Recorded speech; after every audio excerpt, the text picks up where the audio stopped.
അതിന് വർമ്മ സാറ് പറയുന്നത് പോലെ ഇലക്ഷൻ ഒന്നും തോക്കാൻ പോകുന്നില്ല. മുൻപോട്ട് അടുത്ത ആഭ്യന്തരമന്ത്രി, അതിനുശേഷം നമ്മുടെ കേരളത്തിന്റെ മുഖ്യമന്ത്രിയും സാറ് തന്നെ ആയിരിക്കും. അതെനിക്ക് ഉറപ്പാ. രാജു, അതൊക്കെ ശരിയായിരിക്കാം.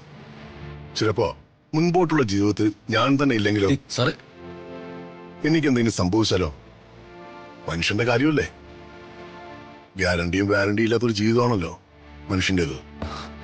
സാറേ, ദയവ് ചെയ്ത് ഇങ്ങനെയുള്ള കടുത്ത വാക്കുകളൊന്നും പറയല്ലേ പ്ലീസ്.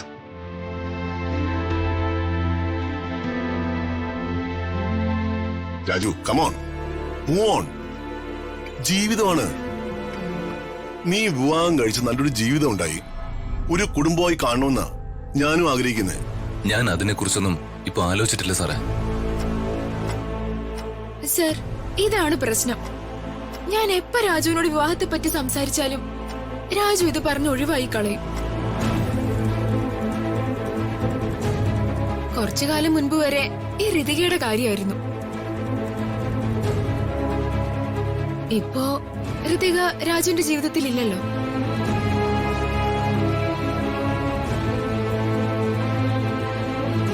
പിന്നെ രാജു എന്താ ഇങ്ങനെ വിവാഹം വേണ്ടെന്ന് പറയുന്നതിന്റെ കാരണം? രാജുവിനും പ്രായമായിക്കൊണ്ടിരിക്കുകയല്ലേ.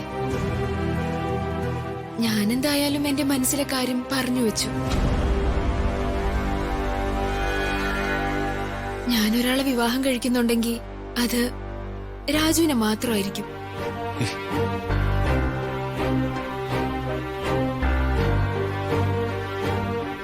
ഇതാ വർമ്മ സാറേ എന്റെ ഏറ്റവും വലിയ പ്രശ്നം.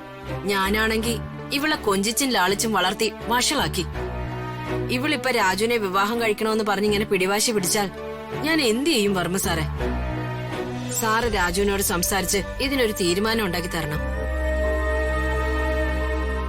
വർമ്മ സാറ് പറഞ്ഞാലേ രാജു കേൾക്കൂ. സാറ് പറഞ്ഞാ രാജു രമ്യയെ വിവാഹം കഴിക്കും. അതെങ്ങനെയാ ഞാൻ പറഞ്ഞിട്ട് ഒരാളെ വിവാഹം കഴിക്കുന്നത്? ഞാൻ എന്റെ മകളെ വിവാഹം കഴിക്കാൻ അവനോട് പറഞ്ഞതാണല്ലോ. എന്നിട്ട് അവൻ ചെയ്തോ? പിന്നെ ഞാൻ പറഞ്ഞ രമ്യ അവൻ വിവാഹം കഴിക്കോ? വിവാഹം കഴിക്കോ രാജു?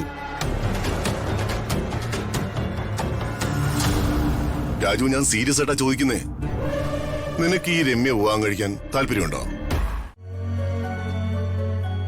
എന്താ ചെറിയമ്മ എന്റെ വിധി ഇങ്ങനായി പോയത്? മോളെ, ചെറിയമ്മെങ്കിലും എന്നെ മനസ്സിലാക്കുന്നുണ്ടല്ലോ.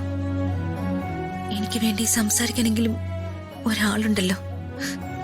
അതോർക്കുമ്പോ എനിക്ക് ആശ്വാസമുണ്ട് ചെറിയമ്മ. അത് മോളെ, നീ വിഷമിക്കണ്ട. നിന്റെ ആഗ്രഹങ്ങളൊക്കെ നടക്കും.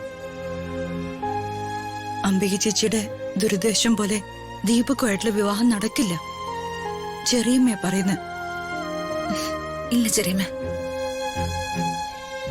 എന്റെ പ്രതീക്ഷകളെല്ലാം നഷ്ടപ്പെട്ടു. രാജു പറഞ്ഞതുപോലെ ഇനി ഒഴുക്കിനൊത്ത് ജീവിതം പോട്ടെ എന്ന് ഞാനും വിചാരിക്കുന്നു. മോളെ, നീ അങ്ങനൊന്ന് ചിന്തിക്കല്ലേ. അങ്ങനൊന്നല്ല. നീ പ്രതീക്ഷ കൈവിടണ്ട. ദൈവമല്ലേ നമ്മുടെ കൂടെ. അത് ചെറിയമ്മ, എനിക്കിപ്പോ ആരെയും വിശ്വാസമില്ല. എന്നെ ഏറ്റവും കൂടുതൽ സന്തോഷിപ്പിച്ചതും എന്റെ ഒപ്പം നിന്നതും രാജുവാ. ആ രാജു വരെ എന്നെ ചതിച്ചു. എനിക്കിപ്പോ വലിയ പ്രതീക്ഷയുള്ള വിശ്വാസങ്ങളൊന്നുമില്ല. ദൈവമല്ലേ മോളെ. ദൈവോ? അങ്ങനൊരു വിശ്വാസവും പ്രതീക്ഷയെല്ലാം ഋതികയുടെ ജീവിതത്തിൽ ഇതുവരെ ഉണ്ടായിരുന്നു. പക്ഷെ ഇനി അങ്ങോട്ടില്ല. ഇല്ലമ്മേ, രണ്ടും വരാൻ ഇത്തിരി താമസിച്ചാലും വന്നു കഴിഞ്ഞാലേ അതിങ്ങനെ നമ്മളെ ചുറ്റിപ്പറ്റി തന്നെ കുറച്ച് നാളത്തേക്കുണ്ടാവും. ഇപ്പോഴേ നമ്മുടെ നല്ല കാലം തുടങ്ങിയിരിക്കുക. അവളുടെ ആ ഋതികയുടെ ചീത്ത കാലവും. ഇതാ നമ്മുടെ സമയം. ഈ സമയത്ത് നമുക്ക് ലഭിക്കുന്ന ഒരവസരവും പാഴാക്കാതെ ബുദ്ധിപൂർവം നീങ്ങിയ പെണ്ണും അതിനൊപ്പം പൊന്നും ആസ്തിയും പുഷ്പം പോലെ നമ്മുടെ കയ്യിലേക്ക് വരും. ഇത്രയ്ക്ക് സന്തോഷമുള്ള ഒരു സിറ്റുവേഷനിലും അമ്മ വെറുതെ നിന്ന് ഉപദേശിച്ച് ബോറടിപ്പിക്കാന്ന് തോന്നുന്നുണ്ടോ നിനക്ക്? ഏയ് ഇല്ലമ്മേ, എന്നും അമ്മ പറയുന്ന കേൾക്കുമ്പോഴല്ലേ എനിക്ക് നല്ലതുണ്ടായിട്ടുള്ളൂ. ഇനി നമ്മള് വളരെ ശ്രദ്ധിച്ച് ഓരോ ചുവടും മുന്നോട്ട് വെക്കണം. പഴയതുപോലെ അല്ല. ആ ശേഖരനും യാമിനിക്കും കുറച്ച് തണ്ടു കൂടിയിട്ടുണ്ട്. അവരുടെ ഭാഗത്തു നിന്ന് പോലും നിന്റെയും ഋതികയുടെയും വിവാഹം മുടക്കാനുള്ള ശക്തമായ ശ്രമങ്ങൾ നമ്മൾ പ്രതീക്ഷിക്കണം. മനസ്സിലായമ്മേ, എല്ലാം മുൻകൂട്ടി കണ്ട് ശ്രദ്ധിച്ച് ചുവട് വെച്ചാലേ എന്റെ ഋതികയുടെ വിവാഹം നടക്കുമെന്നല്ലേ അമ്മ പറഞ്ഞു വരുന്നത്. അമ്മ അമ്മയുടെ ബുദ്ധി ഉപയോഗിച്ച് എന്റെ ഋതികയുടെ വിവാഹത്തിന് അമ്മാനെ കൊണ്ട് സമ്മതം വാങ്ങിച്ചിട്ടുണ്ടെങ്കിൽ എന്റെ ഭാഗത്ത് നിന്ന് ഒരു പിഴവും വരാതെ ഞാൻ എന്റെ വിവാഹം നടത്തിയിരിക്കും. അമ്മാവന്റെ സർവ്വ സ്വത്തുക്കളും അമ്മയുടെ കാൽച്ചൂട്ടിൽ ഞാൻ വച്ചു തന്നിരിക്കും. ഇത് ദീപകിന്റെ വാക്കാ, അമ്മയുടെ മകന്റെ വാക്ക്. മിടുക്കൻ. അവനെ ഞാൻ എന്താ അമ്മ ചെയ്യണ്ടേ? രാജുവിനെയോ? സകലമാന സ്വത്തുക്കളും കയ്യിലേക്ക് വന്നിട്ടും അത് തട്ടിയെറിഞ്ഞ മണ്ടൻ.